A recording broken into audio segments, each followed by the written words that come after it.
So, before we get into our Global Week of Action recap, which anyone who was here yesterday or saw it on the live stream knows it's going to be awesome, we wanted to have a little chat with our hosts, the folks who are responsible for this incredible Sdg Action Zone space that we've been in yesterday and today, and will be in for the rest of the week. So, here to chat with me for a little one-on-one, or one-on-two, please welcome Global Head of the UN SDGs Strategy Hub, Daouda Jabarte, and Global Director of the UN SDG Action Campaign, Marina Ponti. I love how you guys ran right up on the stage. It's great. So tell us a little bit about the Sdg Action Zone. First of all, welcome. Hello. Yeah, you're on. First of all, welcome. Sdg Action Zone, we're here all week. It is a space that we're welcoming everybody in. It's the inaugural time that it's here. It's the first time it's here, and it really is around bringing in different voices, breaking through the silos, and having a dynamic and real discussion about what's happening in the field around the world and what needs to happen to get us to that sort of exponential point of executing the SDGs. And it's also about bringing innovation, creativity, bringing voices, and also connecting the voices of people who are mobilizing, who are actually the change makers all over the world, and bringing them and showcasing them with world leaders. And we did say yesterday, and I think a lot of you feel this, as somebody who feels like I hang out at the UN, this space has already brought together more diverse voices than I almost have ever seen here. So how intentional was that, and what can we expect moving forward? It was exceptionally intentional. That's the whole purpose of it. It was really to try and inject a little bit of vibrancy, dynamism, and life into some of the discussions.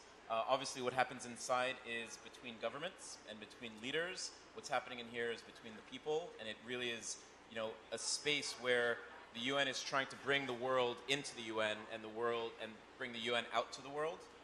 It's part of a larger activation around the SDGs that we've implemented, both here in New York as well as digitally.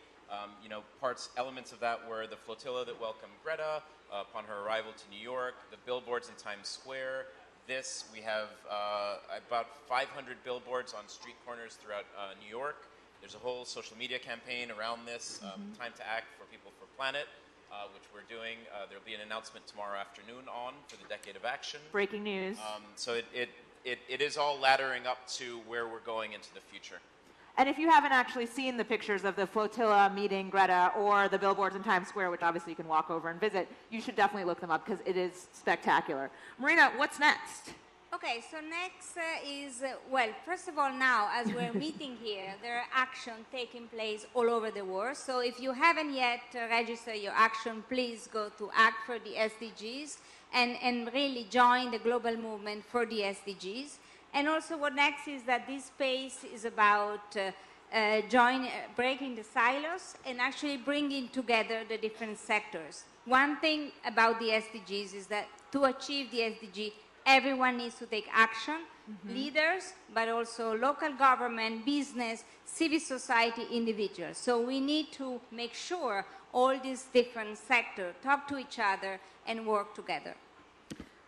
And anything else that's coming up, Daouda, that we want to point to, mention?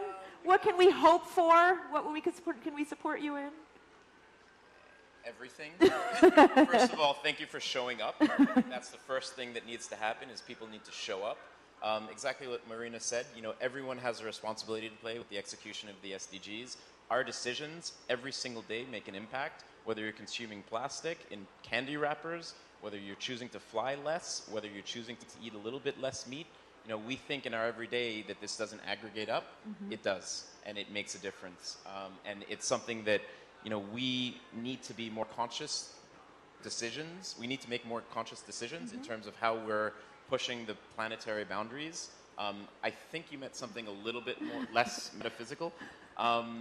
We have the next two and a half days of programming. There's the announcement for the Decade of Action, which is happening tomorrow afternoon. We have Bill Gates coming in on Thursday. Some really exciting voices from the UN space about what they're doing to innovate the UN and modernize and really align on the delivery for the SDGs. We have a lot of other voices coming to us from private sector, from public sector as well. And it's basically, you know, a space that people can come and play in, and we really, really are happy that everyone's able to be here and join us for it. And hopefully there'll be more around the world at some point That's soon. what you're getting at. Yes. We are working on doing this in other places as well. You'd be a very good lawyer. So we look forward to that. And in the meantime, we want everybody to go to Sdg Action.zone to keep up with what's happening here. And please spread the word. We want to see more and more and more people engaging all the time. So with that, huge round of applause for Dawda Jabarte and Marina Ponte, our hosts here in the Sdg Action Zone. They are going off like superstars. I love it. I love, love, love it. And speaking of superstars, the next presenter is an incredible superstar who, if you've done anything with the Sdg Action Campaign or the Strategy Hub, you know his face very well, and you know that you need to have your phones out and be ready to post, and do all the things that come with being part of this social media world that we're in. Hashtags, again, just one more time, are hashtag #ActForSDGs, hashtag Sdg Action Zone, and hashtag 4People4Planet. We've had millions of impressions, and we want to keep that going. So, with that, please welcome here to recap the Global Week of Action, the founder of hashtag Our Stories, Yusuf Omar. Hi guys, how is everybody doing? Good? Welcome to the Sdg Action Zone. This is my favorite part of this entire UNGA, because to be honest, the stuff that happens inside is a little bit stuffy. Everyone's a little bit formal, they've got their suits and ties, and they're being all diplomatic. And it's out here that people are actually doing stuff, where we're getting stuff done. It's like a little less conversation, a little more action, please. This is SDGs. It's all about the actions. It's about people in communities around the world that are taking these 17 Sustainable Development Goals, these beautiful colors which are a framework for us to make the world a better place, and actually doing something with it, actioning it in small ways and big ways. And we're going to hear some of those ways today. So, every year in September, they have the Act for SDGs Week, and it's an incredible event. I normally head to Bonn, Germany, where we host some of the people that are part of this, and you get to see the thousands and thousands of activations that are taking place around the world. They happen, in fact, in 1,243 cities, 142 countries. Everybody's involved. If you're not involved, you should be. More than 1 million people have taken part in these actions. And as you've heard, you can find some of these on the mapping that's been made available online. Today, we're going to highlight just some of these, and some of these that are part of the implementation of the 2030 agenda. So to get us kick-started, let's have a look at what people are doing around the world.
Been really fascinating as of recent has been that the protests and activations that have taken place around climate change are now getting really dramatic. I mean, when I was in London a few months ago, I literally saw people sticking their hands, gluing themselves to the bottom of trains and trucks, bringing London to a standstill. And we've seen these climate strikes taking place around the world. Of course, Greta has been at the forefront of this movement, but we've seen it take place all over the world. And it's all part of the hashtag Stand Together Now campaign. Lots of young people galvanizing behind one particular cause. To tell us more about Stand Together Now, we're joined by Ollie Henman, the Global Coordinator of Action for Sustainable Development. Let's go, Ollie. Thank you, Yusuf. Thank you, Yusuf. It's great to be here and to see so many friends and colleagues that we've worked with around the world. Out there, the world is on fire. We are facing an emergency, and it's not just an emergency for planet, it's an emergency for people and planet. So Stand Together Now is a way to connect across different parts of civil society, activists, community organizations all around the world. We've been looking at national actions that people can take alongside the climate strikes. So this has been a huge collaboration between many, many different civil society organizations, linking up with those who are working on climate, but also linking with those on Dalit rights, women's rights, indigenous rights. We've worked with Amnesty International, we've worked with many of the key organizations around the world, but most importantly, community-based organizations who are active in their own fields. I was hoping that today I'd also be joined by a young activist, Vincent Osan, who's working in Uganda. Unfortunately, he wasn't able to get his visa to join us today. And I think we have to remember the principle of leave no one behind. There are many, many of those activists who we've been working with who cannot come into this space, who have no access to the UN. And one of the things for us is the importance of hearing those voices and making sure that those voices are being heard by the world leaders who are assembled here today. And I think it's really essential that as we go forwards towards this notion of a decade of action, that decade is inclusive and that it really does bring some of those community-based organizations, those voices that are very rarely heard. So just before I finish, one last observation. You might hear that I'm from the UK. So this is happening in northern countries as well. And I think the responsibility on those of us who live in Europe and in North America is even greater in some ways to change our own consumption patterns. We need to see systems change, and that means changing our own behaviors at home too. So whatever we do over the coming years, I think it's really important that we work together in solidarity, and that was where the notion of Stand Together Now came from. So I'd just like to finish by showing another little video with a few more clips, and I look forward to seeing many of you again, and keep in touch with us through the hashtag Stand Together Now, Action for Sustainable Development. Thank you very much.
So if I had a t-shirt made for me, it would probably say, follow me on Instagram. But, follow me, Yusuf Omar SA. But there's another gentleman in this room that's got a t-shirt that says, follow the money. He's an SDG Action Award winner for being a mobilizer, and he's working tirelessly to help people hold governments accountable in Nigeria for government spending and where they spend money. I'm really excited to announce and bring on stage Hamza Lawali.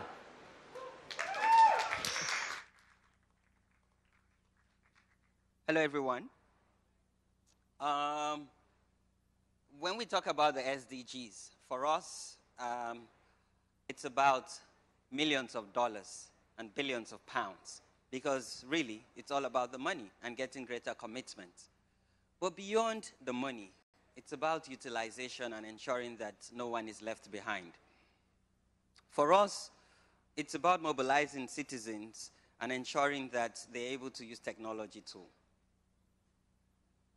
The past weeks, my colleagues in Cameroon, in Liberia, in Nigeria, Malawi have been mobilizing young people, government and civil society and the private sector.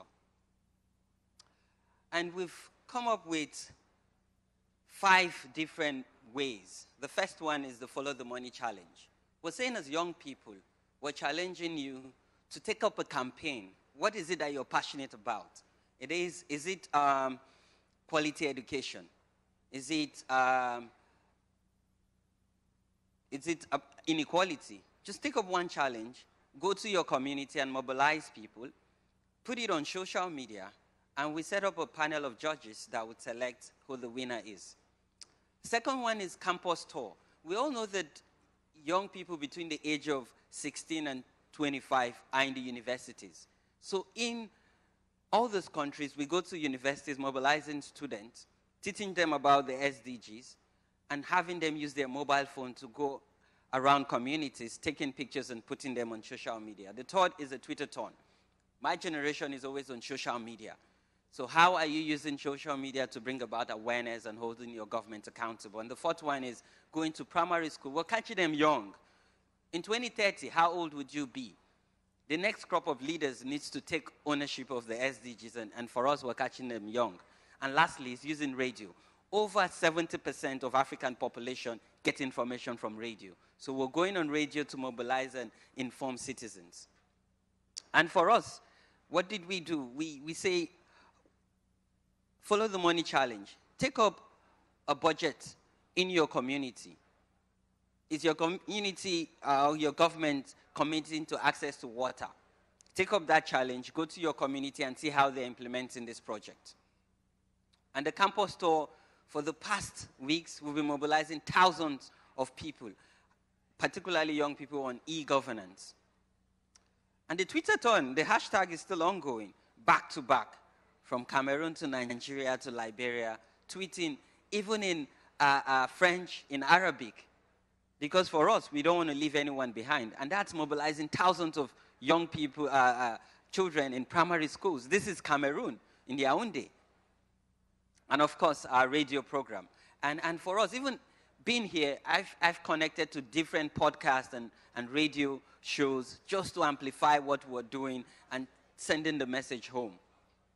But most importantly, as young people, we're leveraging on technology. We have our mobile phone or our smartphones, subscribe to data, and amplifying all those grassroots voices that don't even know what the SDGs is or that don't have a mobile phone. We're documenting their voices and amplifying them. But most importantly, we're bringing the SDGs closer to the people and ensuring that we hold government accountable. Thank you. What comes to mind when you hear Follow the Money?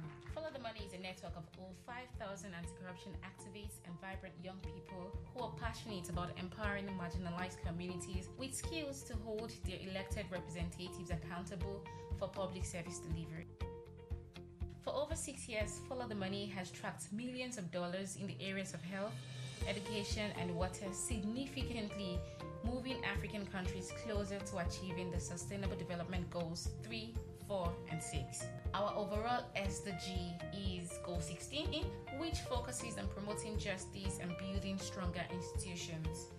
This year, we emerged the SDG Mobilizer of 2019, propelling us to do more to leave no one behind. FTM is currently advocating for a youth-inclusive governance through the Follow the Money campus tour.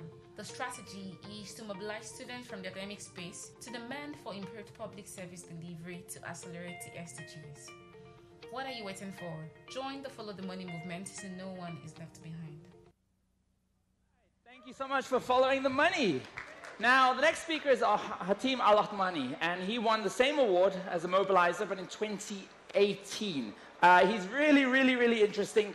While most of us here are focusing on Agenda 2030, which is in the not too distant future, and some people think I'm from the future because I wear cameras on my face, Hatim is focused on Agenda 2063. So he's right the way in the future, and he's going to tell us a little bit about what the SDGs mean on that kind of trajectory. Thanks so much.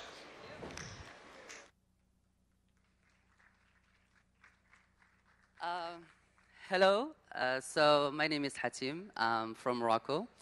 Thank you, Omar, for the kind presentation. So in Morocco, we have launched what we call the 2063 Academy, because I know for sure that in the high-level political forum on the SDGs that we have this gloomy, black reports about the SDGs that lots of countries are off the track. So something that we are famous for as youth, not only mobilizing people, but to think like there is no box, not think outside the box, but there is no box. So we think about the future. We have just like 10 years left. So we said, hey, there is something's going on in our world. There is the Agenda 2030, and there is also the Agenda 2063 of the African Union. So we organized the 2063 Academy that help to bring people closer with seniors and seniors closer with youth. Is this create this common ground between youth and decision makers to have this dialogue, to listen to each other and to rethink each one's role about the sustainable development and how we can help to build our community, because all we need is co-leadership. In the 2063 Academy, we have focused on on the first edition on two important goals, which are health and education. The choice of these two SDGs were, well, because of the partnership with the UN Sdg Action campaign, as I was in charge of the My World 2030 survey, so we have collected over 17,000 surveys. When I did the analysis of this survey, I found out that health and education are the top 5 priorities. So I said, hey, why not let's talk about this. The idea that we have sent in this message, and during when we try to have partners and sponsors, I have came up with this. It's not really stupid comment, but it's a frank one. One of the elders said, Hatim, I always say, I will see young people are driven by risk and they are inexperienced. So whenever some young people came to me, I always being skeptical. At that moment, I was just me enemy. It was like the clash of titans, the senior and the youth. So I was like, hey, I'm youth. I should defend the youth. So I said, sir, I might agree with you. We might take a lot of risks, but what life anyways if we don't take risk? Each time you walk out from your door, you are taking a risk. You might hit by a car. You might, die walking. You might, whatever happened. And we might be inexperienced, but it doesn't mean that we have lack of innovation, lack, of intelligence. We have came up with amazing solutions that combine technology to solve the most pressing issues that our world is facing. We cannot solve the 21st century with the mentality and tools of the 16th century. Yes, we need you because you have the experience, but you need us even more. I am here also to deliver this message to close. I think that the future is in our hand because I am calling upon all the youth to invade the center of decision making by taking and occupying high-level places and high-level positions to change the narrative and also the way that the word crisis are dealt with, and assign elderly envoys to represent the old generation. Thank you so much. Thank you. I love that line. We need you to our world leaders, but you need us even more. And when you take into account that 50% of the world are under the age of 30, we are powerful. We have the power to represent. My contribution to the SDGs, I train communities around the world how to tell stories with their phones around the SDGs, and we produce shows. And one of the first videos that we ever worked with was Carol Arambula. She sent in a video from Mexico where she has worked with volunteers nationwide and created a lot of momentum around the SDGs. And she's going to tell us more about it now.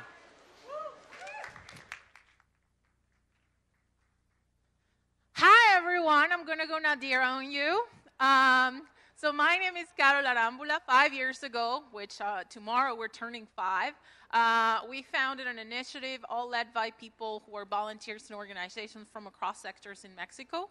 An organization that basically inspires, connects, and mobilizes people throughout the country to not only collect data on the SDGs, but also to spread the word about it and participate in key advocacy processes.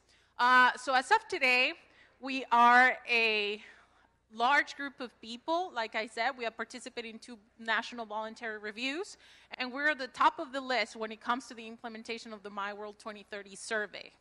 So this week, this is the 4th year that we do the Sdg National Week. And basically, we launch a call with thematic actions on each day. This year, we covered the entire SDGs because of the ministerial review happening here at the UN. We invested a very, very low amount of money, and in 2 days, we were able to reach 25 states out of the 32 in Mexico. And as of today, we have reached 15,000 people and the entire country. All of this done by organizations and volunteers who use our toolkits and our different available tools in our website and the different social media. And as of today, Mexico is leading the map of the Sdg Action campaign, and we're so proud of that. These are some of the actions that the team we're leading this week. Our week went from the September 19th to the 25th. 25th being the last day because that is the day we were celebrating 5 years, which is tomorrow, and it's also the day in which the agenda was adopted. So these are some of the different actions that took place, either in the ground working with civil society or either in participating in protests, in the climate strike, etc. And they did beach cleanups, they participated with local government, and I have to say that one of the interesting things that we had this year is that we were contacted by at least 5 local governments who want to align the 2030 agenda, its targets and indicators, to municipal development programs. So that's very, very interesting. There are some things that we have learned this week and throughout 5 years of work, and I think that I would rescue 2 of them. And this is important for us this week. We're laying behind. That's something that the data and the speeches and the different people who have been here or at the GA have told us. But what we learn as volunteers and as people who are working in this process, and especially because we're doing it because we want to do it out of passion, is that even though we do not reach the 17 goals, the 169 targets, all the 232 indicators, with all these actions, we want to showcase and we want to tell governments, we want to tell all the different sectors that no matter what happens, we did our part. As civil society, as citizens, as committed people. We did our part when we were asked to do our part to achieving the goals. So there are many organizations, many local governments, many platforms at the international, national, local, regional levels as well, who are working to achieve the goals. So we want to make sure that through these actions and through all the different programs, annual calls, the fellowship programs that we have established now, we're telling everyone that we did our part. Mexico, it's a country, despite its development, despite the different things that we have achieved as a nation, we're still a country with many, many challenges, especially inequality and security, and that's something that you see in the news. But seeing all of these actions that took place this week, thanks to the volunteers, thanks to the organizations working there, we were able to see that people are interested in joining positive causes, joining positive things. So to us, that's something, those are the 2 things that we're going to rescue out of this, all of these different events that took place this week. So have a look at our social media. We're on Facebook, Instagram, and Twitter with the same @MyRoleMexico. We're being retweeted and reposted by the Sdg Action campaign. You can look at the videos and the thousands of actions that volunteers are doing, and you also can look at the map. It's updated until last night of all of the different things that we have led throughout the country. We all have our side job. Half of the country we're outside, half of the team we're outside the country, many of them working from Sweden, from Malta, from the UK, from Colombia, and from many other places, all of the Mexicans, many of them on the ground as well, working to make sure that people not only know about the SDGs, but know about the progress and what we're going to do if we don't achieve them. So thank you very much. Just, I mean, in these pictures, I see so many people. Yes. A lot of people. I'm sure there's a lot more people behind the pictures, too. Break me through those numbers again. The number of volunteers, the number of actions. Okay. We still have activities happening tomorrow. In the first 2 days, we were able to reach 21 states out of the 32, and we were able to systematize around 3,000 participants. Wow. As of today, we've reached 15,000, and we're still, like this week and next week working on the numbers. All of that, and that's something that we have we have done always at Maui World Mexico, and the campaign is our witness, we always try to make really transparent processes in terms of the actions, in terms of the pictures. So as up to date, we must have at least like 10,000 pictures, videos, and all of the things. So loads of social everything media is attention. reposted in our social media, so you can see absolutely everything. Thank you so much. Thank you. Thank you, thank you. So now we're going to be working with the CSA Youth Network, and as part of the week to #Act for SDGs, they've been doing a lot of smart agriculture across the African continent. To tell us more about it, we're joined by Davin Ntiokam.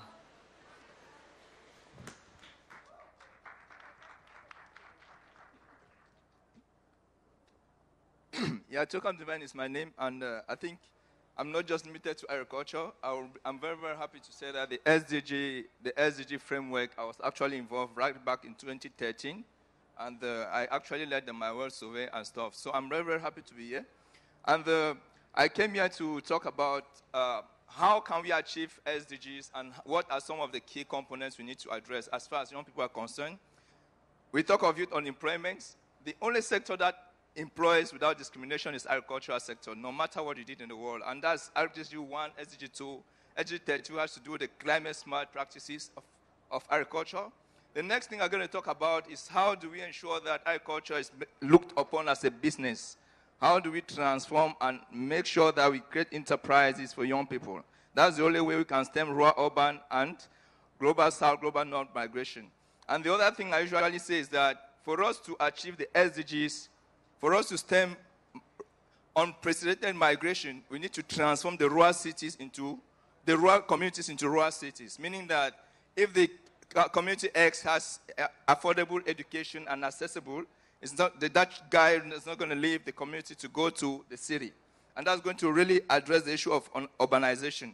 The last thing I will say, and I underscore here, is that we realized that the UN system has 6 official languages.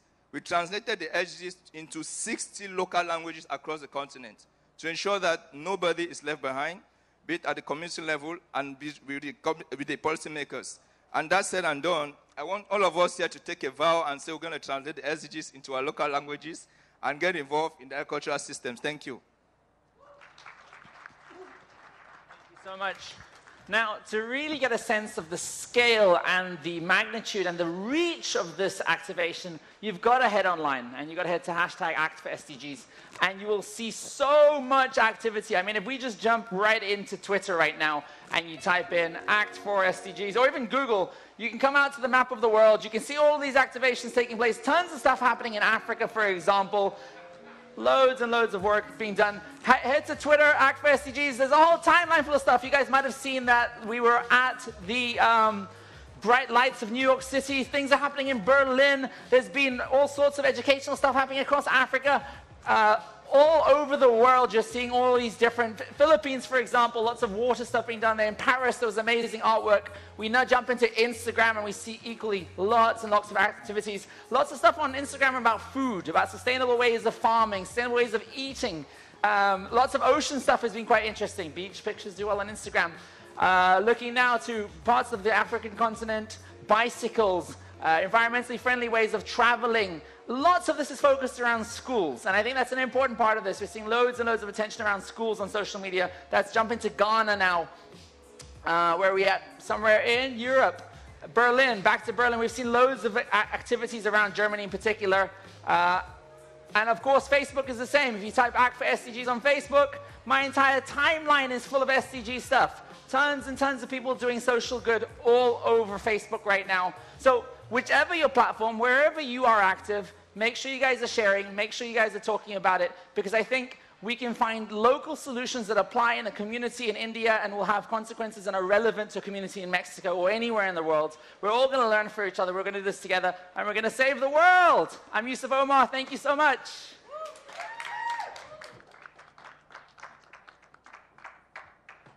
Huge thank you, Yusuf Omar. I would love to jump off the stage like that, but I don't think these shoes would allow me to do that.